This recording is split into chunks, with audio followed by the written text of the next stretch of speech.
করে দেওয়ার জন্য। আচ্ছা, divergence dot del V.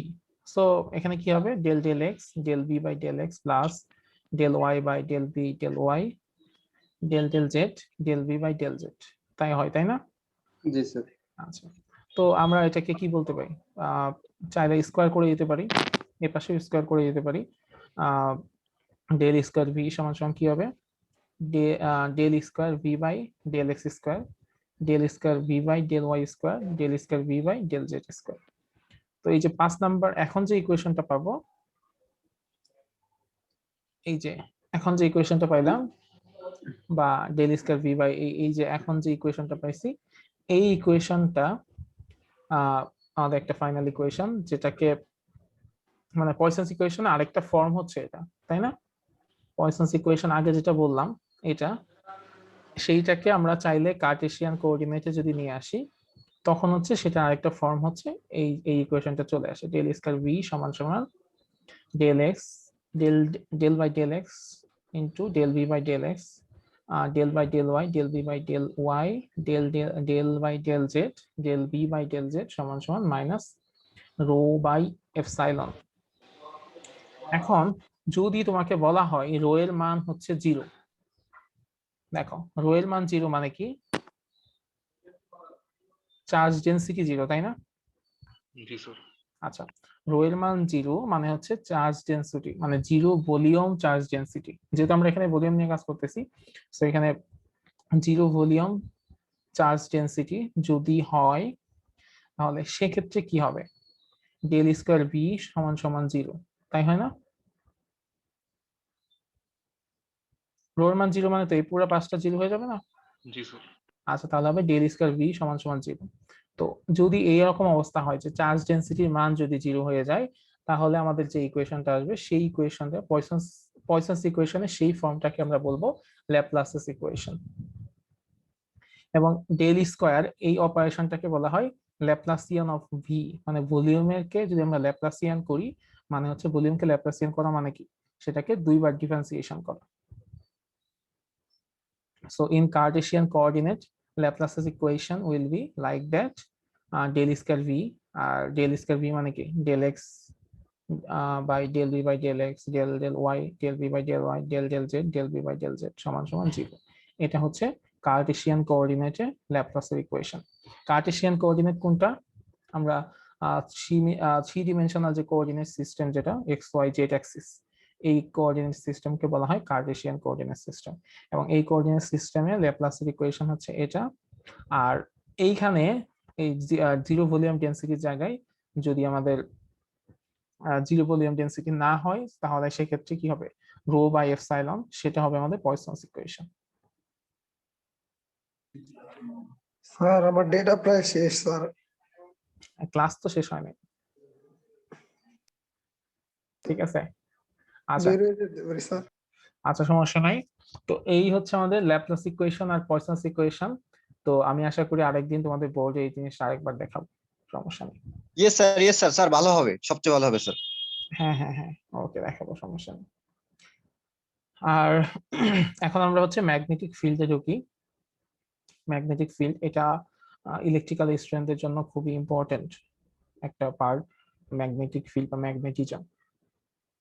Magnetic field আসলে কিভাবে তৈরি হয়, ধরো তোমার কাছে কাছে একটা ম্যাগনেট আছে, ম্যাগনেটের আশেপাশে একটা স্পেস পর্যন্ত ওই ম্যাগনেটের একটা ম্যাগনেটিক ফিল্ড বা ওই ম্যাগনেটের একটা ইফেক্ট কাজ করে, তাই না? এবং ওইটুকু জায়গার মধ্যে আমি যদি অন্য কোনো ম্যাগনেট নিয়ে আসি বা অন্য কোনো ম্যাগনেটিক ম্যাটেরিয়াল নিয়ে আসি, তাহলে সেখানে এক ধরনের আকর্ষণ বা বিকর্ষণ তৈরি হয়। তো ওই ম্যাগনেটের চারপাশে যে অঞ্চল পর্যন্ত এই ধরনের আকর্ষণ বা বিকর্ষণ কাজ করে, সেটাকে বলা হয় ম্যাগনেটিক ফিল্ড। ম্যাগনেটিক ফিল্ড দুইভাবে তৈরি করা যায়, একটা হচ্ছে একটা ম্যাগনেটের চারপাশে এটা তৈরি হতে পারে, বা একটা কারেন্ট ক্যারিং কন্ডাক্টর, একটা কন্ডাক্টর যে কন্ডাক্টর হচ্ছে কারেন্ট ক্যারি করতেছে বা কারেন্ট ফ্লো করতেছে ওই কন্ডাক্টরের মধ্য দিয়ে, এইরকম কারেন্ট ক্যারিং কন্ডাক্টরের চারপাশেও হচ্ছে ম্যাগনেটিক ফিল্ড তৈরি হতে পারে। মানে দুইভাবে ম্যাগনেটিক ফিল্ড তৈরি হতে পারে, একটা হচ্ছে ম্যাগনেট, যে কোনো একটা ম্যাগনেট, সেই ম্যাগনেটের আশেপাশে একটা নির্দিষ্ট অঞ্চল পর্যন্ত হচ্ছে ম্যাগনেটিক ফিল্ড তৈরি হতে পারে, বা একটা কারেন্ট ক্যারিং কন্ডাক্টরের চারপাশে একটা নির্দিষ্ট অঞ্চল পর্যন্ত একটা এক ধরনের অ্যাট্রাকশন বা রিপালশন ফোর্স তৈরি হয়, সেটা সেই ফোর্স যতটুকু পর্যন্ত কাজ করবে সেটাকেও বলা হয় ম্যাগনেটিক ফিল্ড। ঠিক আছে, ম্যাগনেটিক ফিল্ডকে নর্মালি বি দ্বারা প্রকাশ করা হয়। আর ম্যাগনেটিক ফিল্ডের একক হচ্ছে টেসলা। 1 টেসলা সমান সমান 10⁴ গস বা 1 নিউটন পার অ্যাম্পিয়ার মিটার। এখন তোমাদেরকে আমি একটা জিনিস একটু বলি। ম্যাগনেট ম্যাগনেট হচ্ছে এমন একটা জিনিস, একটা ম্যাগনেটের কি থাকে, একটা উত্তর মেরু নর্থ পোল, একটা সাউথ পোল থাকে, তাই না? জি sir. South pole, north pole. তো এই ম্যাগনেটের মাঝ বরাবর যদি আমি ভেঙে ফেলি তখন কি হবে? নর্থ আর সাউথ পোল আলাদা হয়ে যাবে? না স্যার, আর আবার নতুন করে ক্রিয়েট হবে করে স্যার হবে একটা। একটা। হ্যাঁ, নতুন নতুন স্যার করে নতুন আর কি হবে? নতুন করে আরেকটা ম্যাগনেট তৈরি হবে, যেখানে আরেকটা নর্থ সাউথ মানে এখানে একটা নর্থ পোল তৈরি হবে, এখানে একটা সাউথ পোল তৈরি হবে, যদি আমি এই দুটাকে আলাদা করে ফেলি, তাই না? আচ্ছা, তো ম্যাগনেটের লেন্থ হয় দুই ধরনের। একটাকে বলা হয় জিওমেট্রিক লেন্থ, মানে হচ্ছে এই ম্যাগনেটের এই মাথা থেকে শুরু করে এই ম্যাগনেটের এই মাথা পর্যন্ত। ঠিক আছে, একটা ম্যাগনেটের এই মাথা থেকে শুরু করে একটা ওই ম্যাগনেটের এই মাথা পর্যন্ত যে ডিস্টেন্স, সেই ডিস্টেন্সকে বলা হয় জিওমেট্রিক লেন্থ।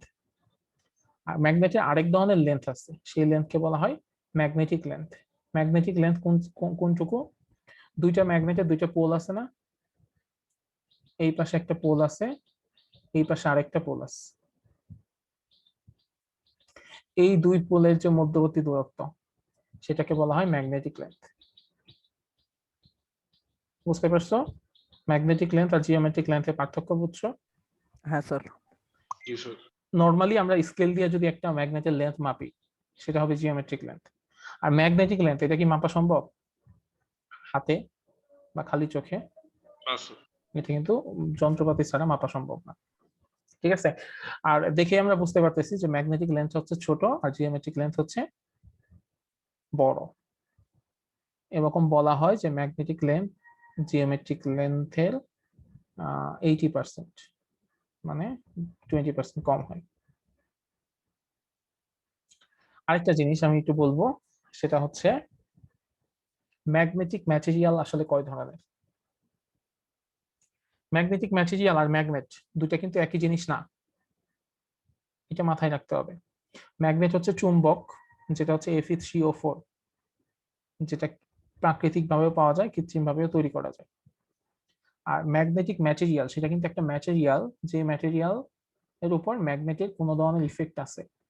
ইফেক্ট বলতে আকর্ষণ হয় বা বিকর্ষণ হয়, যেমন যে কোনো স্টিল বা হচ্ছে যে কোনো টাইপের লোহা, এগুলো হচ্ছে এক ধরনের ম্যাগনেটিক ম্যাটেরিয়াল। আমরা ছোটবেলায় খেলতাম না ম্যাগনেট নিয়ে? ম্যাগনেট বিভিন্ন জায়গায় লাগাইতাম, টিনের মধ্যে লাগাইতাম। জি স্যার, দেখতাম আবার কিছু, আবার বালু উঠাইতাম, বালুর ভিতরে নিয়ে হ্যাঁ, যেতাম। বালুর মধ্যে গেলে ছোট ছোট আয়রনের কণা, মানে লোহার কণা বেরোয় আসে, জি স্যার, তারপর ওটা দিয়ে হচ্ছে প্যালেট করাইতাম, বিভিন্ন কিছু করানো যাইতো, তাই না? ওইগুলো তো আবার সুপার গ্লু ঢালতাম স্যার। তো জি স্যার। ওগুলো হচ্ছে ম্যাগনেটিক ম্যাটেরিয়াল। পানিও কিন্তু এক ধরনের ম্যাগনেটিক ম্যাটেরিয়াল। কিভাবে? এই এক্সপেরিমেন্টটা করতে পারো। ধরো এক জায়গায় পানি ফেলবা, জি স্যার, তারপর যে কোনো এক জায়গায়, টেবিলে বা হচ্ছে ফ্লোরে পানি ফেলবা, ফেলার মাঝখানে মাঝখানে একটা ম্যাগনেট দিয়ে দিবা, দেখবা ম্যাগনেটের আশেপাশ থেকে পানি সরে যাচ্ছে। এটা কি স্যার চার্জের জন্য হয় না স্যার? এটা কি চার্জ? কি চার্জের জন্য? Sir static charge. হতে পারে, হতে পারে এটা, ঠিক আছে, কারণ বিভিন্ন ধরনের ইফেক্ট আছে, তো তো এরকম কোনো ইফেক্টও থাকতে পারে। তো আমি তোমাদেরকে মানে বেসিক্যালি যে জিনিসটা বোঝানোর জন্য এই কথাটা বলছি সেটা হচ্ছে যে ম্যাগনেট যে শুধু সবকিছুকে আকর্ষণ করবে সেটাকেই ম্যাগনেট বলবো সেটা না। ম্যাগনেট কোনো কিছুকে বিকর্ষণও করতে পারে, সেটাও ম্যাগনেটিক ম্যাটেরিয়াল। আর কিছু ম্যাটেরিয়াল আছে যেগুলোর উপর ম্যাগনেটের কোনো ধরনের ইফেক্ট নাই, যেমন কাপড়। কাপড়ের সাথে ম্যাগনেট লাগালে কোনো সমস্যা হবে বা কিছু হবে? না স্যার, বাট স্যার হবে। পানিটা সরে যাচ্ছে কেন? আমার নেটের প্রবলেম ছিল স্যার। আচ্ছা, পানি সরে যায় হচ্ছে তোমার ম্যাগনেট হচ্ছে পানি পানি পানি যে ম্যাটেরিয়াল, পানির এটা মধ্যে বিকর্ষণ করে স্যার। বিকর্ষণ করে, হ্যাঁ। তো কিছু কিছু ম্যাটেরিয়াল আছে যেমন কাপড় বা এরকম অনেক কিছু আছে, সিমেন্ট, সেগুলোর মধ্যে ম্যাগনেট যতই লাগাও কিছু হবে না, কাঁচ কিছুই হবে না। কেন? স্যার ওগুলো সবচেয়ে ক্ষুদ্র কোণারও কি কাঠ, থাকে স্যার? আচ্ছা, কেউ একজন একটা কথা বলতেছিল, সবচেয়ে ক্ষুদ্র। সবচেয়ে ক্ষুদ্র কোণার পার্টিকেলেরও কি দুইটা দিক পাবো নাকি একটা দিক পাবো? মানে কখনো কি ম্যাগনেটকে একমুখী করা সম্ভব কিনা? না, ম্যাগনেটের মনোপল হইতে পারে না, মানে সবচেয়ে ক্ষুদ্র কোণাটাও তার দুইটা দিক থাকবে। এটা দিক থাকবে, হ্যাঁ। ম্যাগনেটের কখনো এটাকে বলা হয় যে, যেমন এই ডাইপোল আছে না, ইলেকট্রিক ফিল্ডের ক্ষেত্রে ডাইপোল, এর আগের দিন পড়াচ্ছিলাম, স্যার উত্তর মেরু দক্ষিণ মেরু। হ্যাঁ। কিন্তু ডাইপোলকে ইলেকট্রিক ফিল্ডের ক্ষেত্রে মনোপল তৈরি করা যায় অনেক সময়, কিন্তু ম্যাগনেটিক মনোপল কখনো হয় না।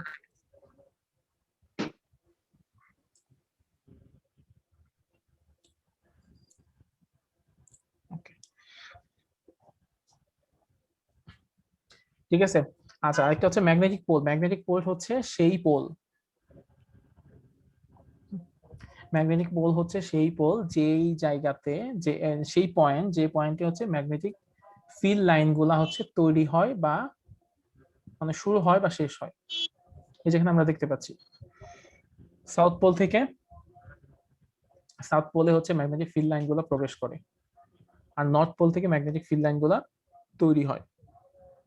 ম্যাগনেটিক পোলস হচ্ছে, magnetic poles are the points, magnetic poles গুলা হচ্ছে সেই পয়েন্ট ওয়ার, যেখানে magnetic field lines begin and end, যেখানে ম্যাগনেটিক ফিল্ড লাইন গুলা উৎপন্ন হয় বা শেষ হয়, সেগুলো হচ্ছে ম্যাগনেটিক পোল। কোশ্চেন ছিল স্যার। বলো। স্যার আমরা এখানে দেখতে পারি যে বলরেখাগুলো নর্থ পোল থেকে সৃষ্টি হয়ে সাউথ পোলে প্রবেশ করে, তো স্যার এটা বিপরীত কেন হয় না? সাউথ পোল থেকেও তো উৎপন্ন হতে পারতো। এটা আসলে মানে একেবারে ক্যারেক্টারিস্টিক বৈশিষ্ট্য, বুঝছো? জি স্যার।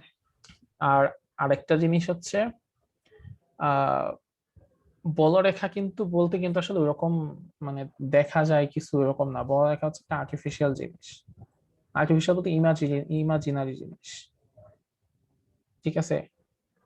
এটা ম্যাগনেটিক বলরেখার ক্ষেত্রেও সত্যি, ইলেকট্রিক বলরেখার ক্ষেত্রেও সত্যি। স্যার ইলেকট্রোম্যাগনেটিক কোর থেকে, মানে ইলেকট্রিক কোর তৈরি করে যখন আমরা এই যে ম্যাগনেট তৈরি করি, মানে ন্যাচারাল না স্যার, আর্টিফিশিয়াল, আর্টিফিশিয়াল, সেখানেও কি এই সেম ঘটনাটাই ঘটবে কেন হ্যাঁ, স্যার? একই একই জিনিস হবে, ওরও সেম জিনিসই হবে। সাউথ পোল নর্থ পোল থাকবে এবং সেখানে নর্থ পোল থেকে বলরেখা তৈরি হবে, সাউথ পোলে প্রবেশ করবে।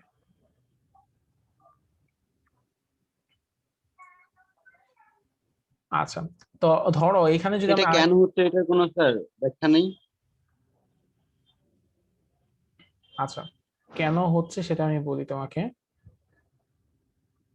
ফার্স্ট অফ অল, প্রথম কথা হচ্ছে এটাই যে ম্যাগনেট, এই জন্য এটার নাম হচ্ছে ম্যাগনেট, যে এখানে এক ধরনের ইফেক্ট তৈরি হয়। ধরো সায়েন্টিস্ট যারা আছে তারা কিন্তু নতুন কোনো কিছু মানে ম্যাগনেটের প্রপার্টিতে আরেকটা ম্যাগনেট তৈরি করে, কিন্তু সায়েন্টিস্টের মেইন কাজ কিন্তু হচ্ছে নেচারে যা কিছু আছে সেটা হচ্ছে এক্সপ্লোর করা, যে এই ঘটনা কেন ঘটতেছে সেটা ব্যাখ্যা বের করা। সব জায়গাতে আমরা করতে পারি না যে কেন হচ্ছে এটা, সব জায়গাতে আমরা আসলে বলতে পারি না এখনো। তো ম্যাগনেট হচ্ছে এরকমই একটা জিনিস যে এখানে বলরেখা তৈরি হয় এবং সেটা নর্থ পোল থেকে বের হয়, সাউথ পোলে প্রবেশ করে, এটাই হচ্ছে স্বতঃসিদ্ধ কথা। কিন্তু নর্থ পোল থেকেই কেন বের হয়, সাউথ পোল থেকে কেন বের হয় না, এইটা আসলে বলা যায় না, ঠিক আছে? কিন্তু আমরা এখন অবজার্ভ করি যেটা, সেটা হচ্ছে নর্থ পোল থেকে বের হচ্ছে এবং সাউথ পোল থেকে প্রবেশ করতেছে। এবং আমরা আমরা ব্যাখ্যা করতে পারি কোন জিনিসটা, যে ধরো এইখানে যদি আমি আরেকটা ম্যাগনেট নিয়ে আসি, তখন ওই যে আকর্ষণ বা বিকর্ষণ তৈরি হয় না? জি এই স্যার। আকর্ষণ বা বিকর্ষণ কেন হয়? ধরো এখানেও যদি সাউথ পোল থাকে, এখানেও যদি নর্থ পোল থাকে, তো ওরও তো বলরেখা আছে, তাই না? জি। ওর বলরেখা আছে না? তো এখন চিন্তা করে দেখো, দুইটার বলরেখা যদি পাশাপাশি থাকে তখন কি হবে? ধাক্কাটা কি করবে স্যার? ধাক্কাটা কি করবে, দ্যাট মিন্স তাদের মধ্যে বলরেখার মধ্যে এক ধরনের কি হবে, ফোর্স, একটা একটার উপর ফোর্স অ্যাপ্লাই করবে। ওই কারণেই হচ্ছে যদি আমাদের সেম দিকে হয় তখন দেখা যায় আকর্ষণ হয়, যদি অপোজিট হয় তখন বিকর্ষণ হয়।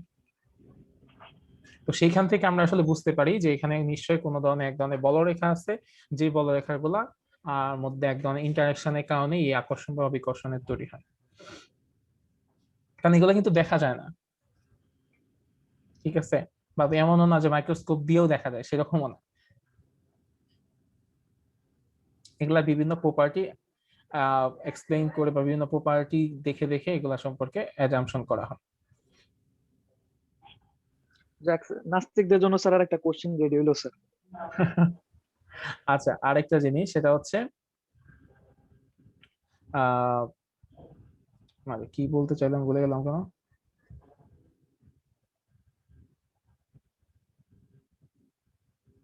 আচ্ছা, মনে করলে আবার বলি। আচ্ছা হ্যাঁ, এই জিনিসটা তোমরা সবাই জানো, তারপর আমি একটু বলি।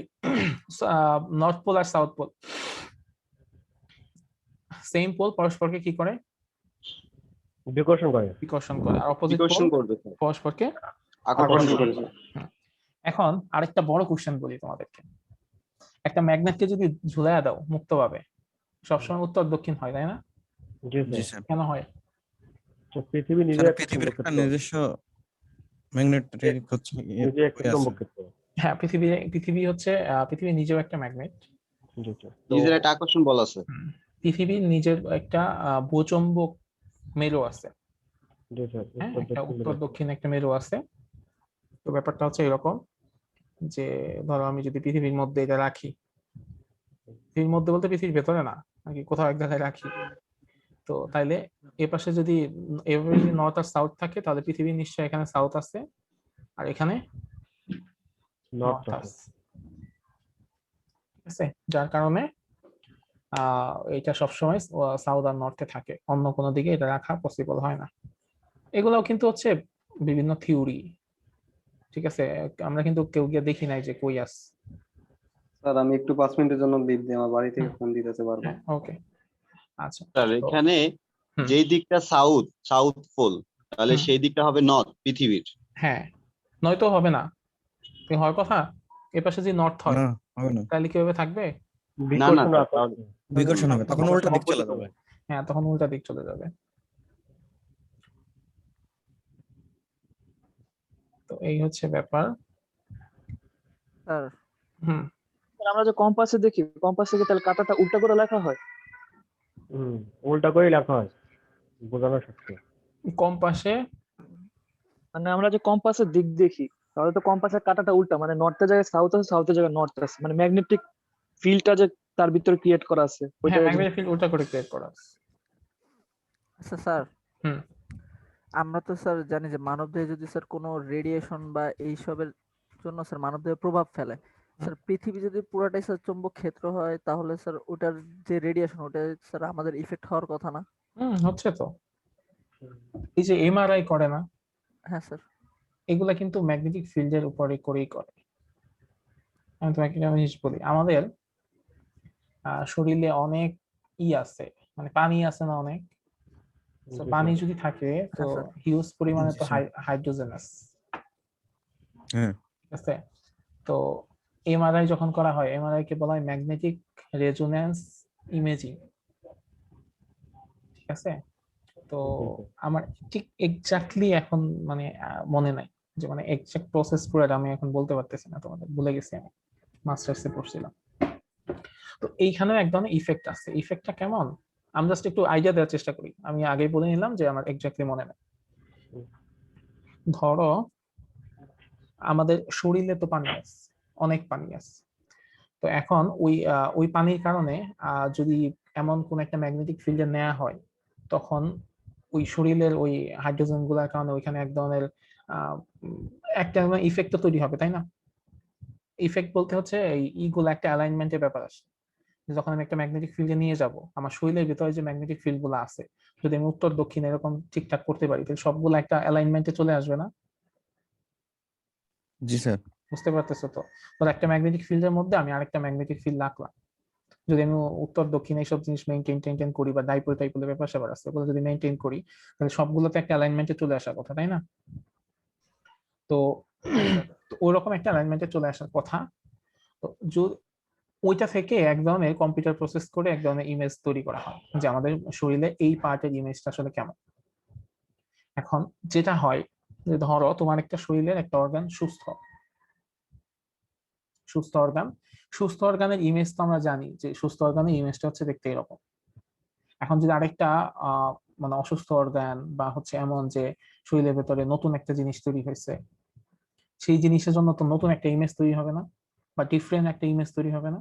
জি স্যার। তো সেই ডিফারেন্ট ইমেজ দেখে আমি দুইটা আলাদা করতে পারি যে হ্যাঁ এটা তাহলে সুস্থ, এটা অসুস্থ, এটা এখানে সমস্যা বা এটা এখানে এই জিনিস হয়েছে। এইভাবে করে তৈরি করা হয়। ম্যাগনেটিক ফিল্ডের ইফেক্ট আমাদের সব জায়গাতেই আছে। বা তুমি যে জি স্যার, এমআরআই স্যার হচ্ছে টেসলাতে হিসাব করা হয় স্যার। হ্যাঁ এমআরআই টেসলাতে হিসাব করা হয় না? ম্যাগনেটিক ফিল্ডের একক কিন্তু টেসলা। জি স্যার। তোমরা যদি মানে তোমাদের এই কোর্স আছে কিনা আমি জানি না, থাকতে পারে, তো তখন এগুলো আরো বেটার দেখতে পারবো। স্যার আমাদের এসি সার্কিটে ইন্ডাক্টরের মধ্যে এর প্রভাবটা হ্যাঁ রয়েছে। ইন্ডাক্টরের ক্ষেত্রেও কিন্তু যে ম্যাগনেটিক ইফেক্ট গুলো আছে।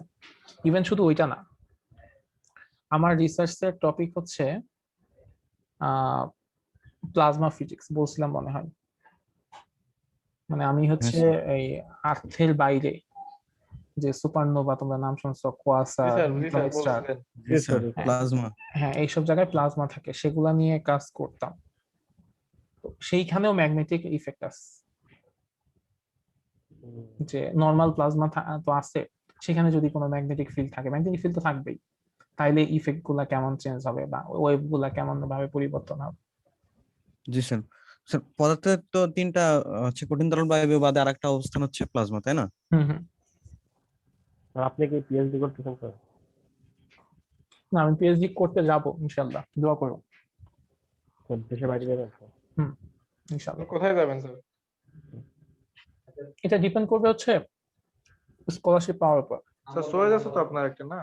চয়েস গুলোর মধ্যে আমার চয়েস গুলো হচ্ছে ফার্স্ট চয়েস ছিল আমেরিকা, কিন্তু আমেরিকা যাইতে হলে তো জিআরই দিতে হবে। কি করতে হবে? জিআরই হয় জিআরই। তো ইউএসএ বা অস্ট্রেলিয়া বা কানাডা এরকম হচ্ছে প্ল্যান। স্যার জিআরই কত পয়েন্ট লাগে? জিআরই হচ্ছে 340 একটা পরীক্ষা, তুমি পরীক্ষা দিতে বসলে 280 পাবা। আর 300 ইজ এ গুড, মানে 300 গুড মার্কস, কিন্তু তুমি যদি 305, 10, 15, 20 পর্যন্ত পাও সেটা হচ্ছে সবচেয়ে ভালো। মানে অ্যাবাভ 310 হইলে সেটা ঠিক আছে, বা অ্যাবাভ 320 হইলে খুবই ভালো, 330 হইলে তুমি সুপার, আর 335 হইলে মানে তুমি এলিয়েন। আমাদের ত্রিপলিতে একজন ফ্যাকাল্টি আছেন, তোমরা চিনো কিনা আমি জানি না, ওর নাম হচ্ছে হাসিফ কুয়েটে। ও হচ্ছে প্রথমবার জিআরই দিচ্ছে, মানে 334 পাইছে, 34 বা 33, মানে 340-এ 33 কিন্তু। স্যার এটা কি সবগুলো এমসিকিউ হয়? এমসিকিউ না, ঠিক লিখতেও হয়, অনলাইনে পরীক্ষা হয় তো সবই আছে, লিখতেও হয়, তোমার এমসিকিউ টাইপেরও আছে, সব মিলেই আর কি প্রায় 5-6 ঘন্টার পরীক্ষা দিতে হয় অনলাইনে টানা। তো ও 333 পাওয়ার পর ওর টার্গেট ছিল 335, ও আবার দিয়ে পরে 335 না 37 পেয়েছে। ঠিক আছে, ওই যে ওইরকম আলট্রা প্রো এরকম আলট্রা প্রো ম্যাক্স। হ্যাঁ আচ্ছা, এরপর আমরা ইসে যাই তাহলে, হ্যাঁ ম্যাগনেটিক ফ্লাক্সে যাই। ম্যাগনেটিক ফ্লাক্স ইলেকট্রিক ফ্লাক্সের মতোই। ইলেকট্রিক ফ্লাক্স কি ছিল, যে কোনো একটা নির্দিষ্ট এরিয়ার মধ্যে কি পরিমাণ ইলেকট্রিক ফিল্ড পাস করতেছে বা কি পরিমাণ electric lines of force pass করতেছে, সেটা হচ্ছে ইলেকট্রিক ফ্লাক্স। ম্যাগনেটিক ফ্লাক্সের কনসেপ্টটাও সেম। ম্যাগনেটিক ফ্লাক্স হচ্ছে যে কোন একটা এরিয়া, সারফেস এরিয়ার ভেতর দিয়ে কি পরিমাণ magnetic lines of force pass করতেছে, সেটা হচ্ছে ম্যাগনেটিক ফ্লাক্সের। ম্যাগনেটিক ফ্লাক্সকে ফাই বি দ্বারা প্রকাশ করা হয়, ইলেকট্রিক ফ্লাক্সকে ফাই ই দ্বারা প্রকাশ করা হয়তো, ম্যাগনেটিক ফ্লাক্সকে ফাই বি দ্বারা প্রকাশ করা হয়। ম্যাগনেটিক ফ্লাক্স ফাই বি সমান সমান ইন্টিগ্রেশন বি ডট ডিআর, আর ওই ক্ষেত্রে কি ছিল ই ডট ডিআর, তাই না? জি স্যার বি বি এবার হচ্ছে বি ডট ডিআর, যেহেতু বি হচ্ছে ম্যাগনেটিক ফিল্ড। আচ্ছা, বি হচ্ছে ম্যাগনেটিক ফিল্ড আর ডিআর হচ্ছে আমার কোন একটা নির্দিষ্ট সারফেস এরিয়া, এক ক্ষুদ্র অংশ। ম্যাগনেটিক ফ্লাক্সের একককে বলা হয় ওয়েবার, WEBER। তোমাদের ওয়েবার না কিন্তু, তোমাদের একটা ওয়েবার আছে না? জি স্যার। এটা ওয়েবার না কিন্তু, স্কলারশিপ। হ্যাঁ স্কলারশিপ ওইটা না, এটা হচ্ছে WEBER ওয়েবার। এটাকে প্রকাশ করা হয় WB দ্বারা, short form WB। Magnetic flux এক ধরনের স্কেলার কোয়ান্টিটি, যেহেতু ডাইভারজেন্স আছে সো সেটা অবশ্যই স্কেলার কোয়ান্টিটি হবে। সো ম্যাগনেটিক ফ্লাক্স হচ্ছে এমন একটা পরিমাণ যেখানে কি হবে, একটা নির্দিষ্ট এরিয়ার মধ্য দিয়ে আমার যে পরিমাণ magnetic lines of force pass করতেছে সেটাই হচ্ছে ম্যাগনেটিক ফ্লাক্স। ম্যাগনেটিক ফ্লাক্সকে ফাই বি দ্বারা প্রকাশ করা হয় ম্যাথমেটিক্যালে, ফাই বি সমান সমান ইন্টিগ্রেশন বি ডট ডিআর। দো এখানে একটা ডাইভারজেন্স আছে, so it is a scalar quantity and the unit of magnetic flux is Weber. Weber short form হচ্ছে WB।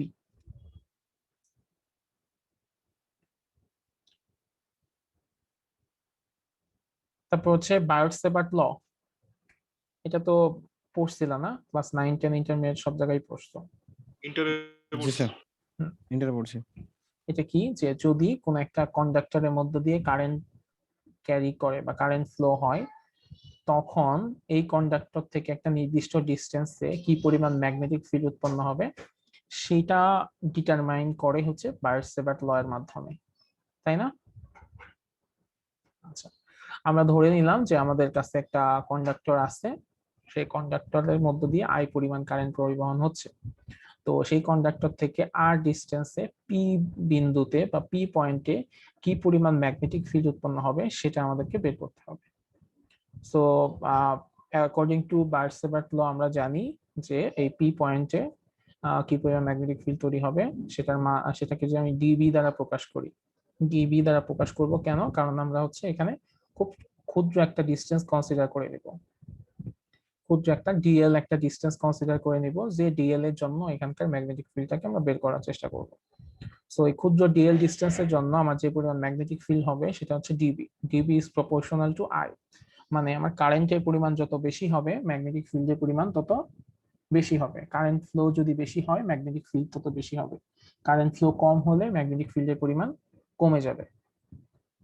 আর আমি DB is proportional to DL, মানে এটা আমার ক্ষুদ্র যে ডিস্টেন্সটা আমি কনসিডার করে নিচ্ছি, সেই ডিএল যদি ছোট হয় তাহলে ম্যাগনেটিক ফিল্ডের পরিমাণ অনেক বেশি হবে, আর ডিএল যদি বেশি হয় তাহলে ম্যাগনেটিক ফিল্ডের পরিমাণ বেশি হবে, ক্ষুদ্র হলে কম হবে।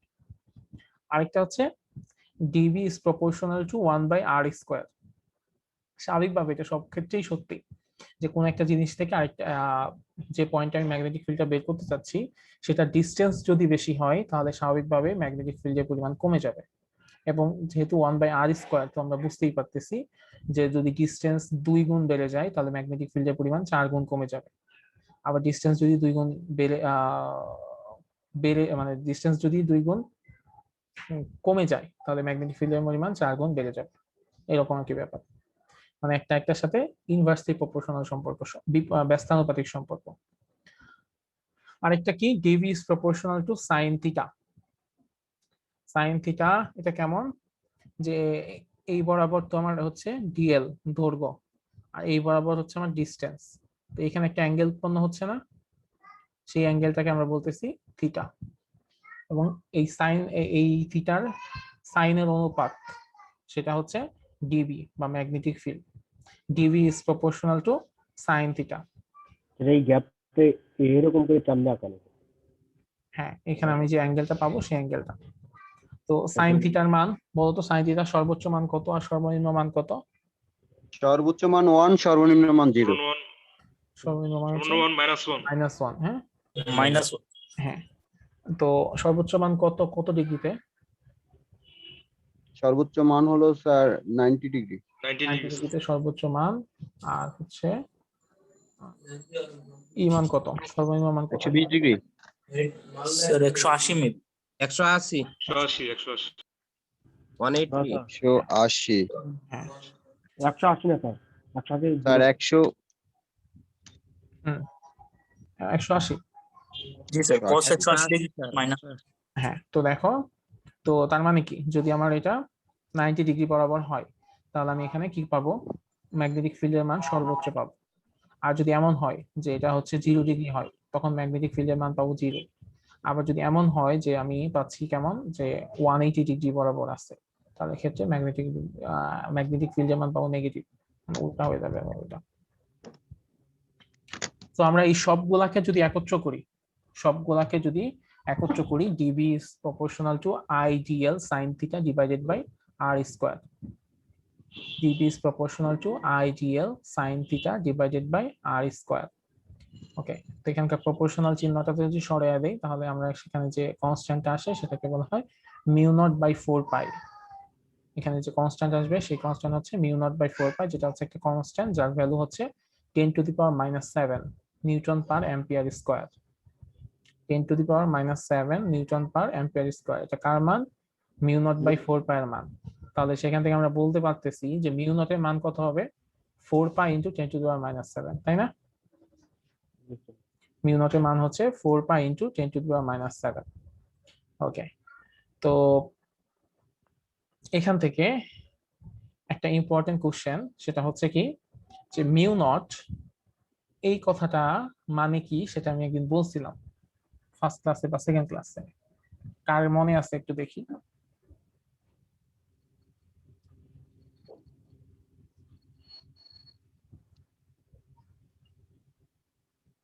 মনে আছে কারো?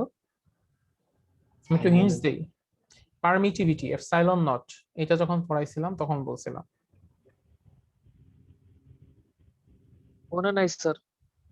আচ্ছা, মিউ নট হচ্ছে পারমিয়াবিলিটি, প্রবেশকতা। মিউ নট মানে হচ্ছে কি, যে কোন একটা জায়গায় যদি ম্যাগনেটিক ফিল্ড তৈরি হয়, সেই ম্যাগনেটিক ফিল্ড তৈরি হতে ওই ফিল্ডটা কতটুকু আমাকে অ্যালাউ করতেছে ম্যাগনেটিক ফিল্ড তৈরি হওয়ার জন্য, কোন একটা মিডিয়াম আমাকে কতটুকু অ্যালাউ করতেছে, ওইটাই হচ্ছে মিউ নট বা প্রবেশকতা বা পারমিয়াবিলিটি। ঠিক আছে? আর পারমিটিভিটি কি ছিল? পারমিটিভিটি ছিল এরকম যে কোন একটা জায়গায় ইলেকট্রিক ফিল্ড তৈরি হতে হবে, ইলেকট্রিক ফিল্ড তৈরি হইতে কোন একটা মিডিয়াম আমাকে কতটুকু বাধা দিচ্ছে, সেটা হচ্ছে পারমিয়াবিলিটি। আর সেটা হচ্ছে পারমিটিভিটি। আর পারমিয়াবিলিটি কি? পারমিয়াবিলিটি হচ্ছে আমার প্রবেশকতা। সেটা কি? স্যার যে জানালা দিয়ে বুঝাই দিছিলেন না, জানালা দিয়ে আমি বুঝাইছিলাম ইলেকট্রিক ফ্লাক্স। স্পেস দিয়ে বুঝেছিলেন স্যার। হ্যাঁ, স্পেস দিয়ে বুঝাইছিলাম। আচ্ছা, কোন একটা জায়গায়, হ্যাঁ, কোন একটা জায়গায় ধরো আমি একটা ম্যাগনেট রাখলাম, তাহলে সেখানে কি ম্যাগনেটিক ফিল্ড তৈরি হবে না? হবে তো? জি স্যার। আচ্ছা, এখন ধরো শূন্য মিডিয়ামে এক ধরনের ম্যাগনেটিক ফিল্ড তৈরি হবে, পানির মধ্যে এক ধরনের ম্যাগনেটিক ফিল্ড তৈরি হবে, তারপর হচ্ছে এয়ারে এক ধরনের ম্যাগনেটিক ফিল্ড তৈরি হবে, বিভিন্ন জায়গায় বিভিন্ন ধরনের ম্যাগনেটিক ফিল্ড তৈরি হবে। তো ওই মিডিয়ামটা, ওইখানে ম্যাগনেটিক ফিল্ড তৈরি হতে আমাকে কি পরিমাণ অ্যালাউ করতেছে, সুবিধা দিচ্ছে, সেটাই হচ্ছে পারমিয়াবিলিটি। কোন একটা জায়গার মিউ এর মান বেশি মানে কি, ওইখানে ম্যাগনেটিক ফিল্ড তৈরি হওয়া সহজ। ক্লিয়ার? জি স্যার। ভাইভাতে কিন্তু এই দুইটা কোশ্চেন হবেই, যদি ভাইভা হয়, হবে না যদিও, কিন্তু ওই গুগল ফর্ম বা বিভিন্ন জায়গাতে এই টাইপের কোশ্চেন হতেই পারে। বা তুমি যখন কোনো জব টব পরীক্ষা দিতে যাবা, তোমার এই বায়োট-সেভার্ট ল কেউ জিজ্ঞেস করবে না, বা বায়োট-সেভার্ট ল যদি লিখতে বলা হয় প্রথম কোশ্চেনই হবে মিউ নট কি।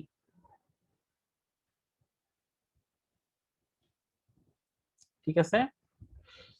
আচ্ছা, তাহলে আজকে আমরা এই পর্যন্ত রাখি। নেক্সট দিন আমরা হচ্ছে এই যে এটার ভেক্টর ফর্ম কিভাবে হয় সেটা দেখায়, সেখান থেকে শুরু করব। স্যার আমাদের যে ম্যাথের পিডিএফটা ওটা একটু যদি করতেন। মানে পিডিএফ দিই নাই? হ্যাঁ স্যার। দিছেন তো স্যার, দিছেন। দিছেন তো স্যার। আমাদের কি মিড টার্মের জন্য কোনো